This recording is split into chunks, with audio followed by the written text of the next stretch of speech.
தென்மேற்கு பருவமழை தமிழகத்தில் தொடங்கியுள்ள நிலையில் சென்னையில் கனமழை பெய்து வருகிறது. இதுகுறித்த கூடுதல் தகவல்களை நமது செய்தியாளர் வீரகுமார் வழங்க கேட்கலாம்.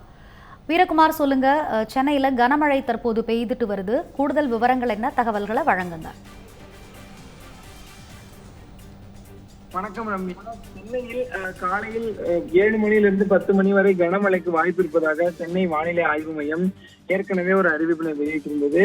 அதாவது தென்மேற்கு பருவமழையானது தமிழகம் முழுவதுமே ஓரிரு பகுதிகளில் தொடங்கிய நிலையில் தற்போது சென்னையில் காலை 7 மணியிலிருந்து வானமானது மேகமூட்டத்துடன் காணப்பட்ட நிலையில் கிட்டத்தட்ட 20 நிமிடங்களுக்கு முன்பாக கனமழையானது குறிப்பாக எழும்பூர், சென்ட்ரல், ராயபுரம், காசிமேடு, மெரினா கடற்கரை, பட்டினப்பாக்கம் உள்ளிட்ட பகுதிகளில் கனமழையானது பெய்தது. இந்த கனமழையினால் சாலைகளில் நீர் தேங்கியதோடு மட்டுமல்லாமல் வாகன ஓட்டிகளும் அந்த மழையின் காரணமாக நின்றிருந்தார்கள். மீண்டும் தற்போது இந்த சென்னையின் ஒரு சில பகுதிகளில் மழையானது விட தொடங்கியுள்ளதால் வாகன ஓட்டிகள் மீண்டும் வாகனத்தை இயக்கி செல்கிறார்கள்.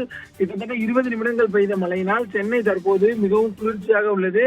பொதுமக்கள் மிகவும் மகிழ்ச்சியாகவும் இருக்கிறார்கள். ஏனென்றால் கிட்டத்தட்ட 2 நாட்களாகவே சென்னையில் 100 டிகிரி செல்சியஸ் பாரன்ஹீட்டை தாண்டி வெயிலானது வாட்டி வதைத்து வந்த நிலையில் தற்போது இந்த மழையானது தென்மேற்கு பருவமழையால் உருவான இந்த சென்னை மழையானது மிகவும் வெயிலை தணித்து குளிர்ச்சியான ஒரு சூழலானது சென்னையில் உருவாகி வருகிறது. ரம்யா, விவரங்களை வழங்கியமைக்கு நன்றி வீரகுமார்.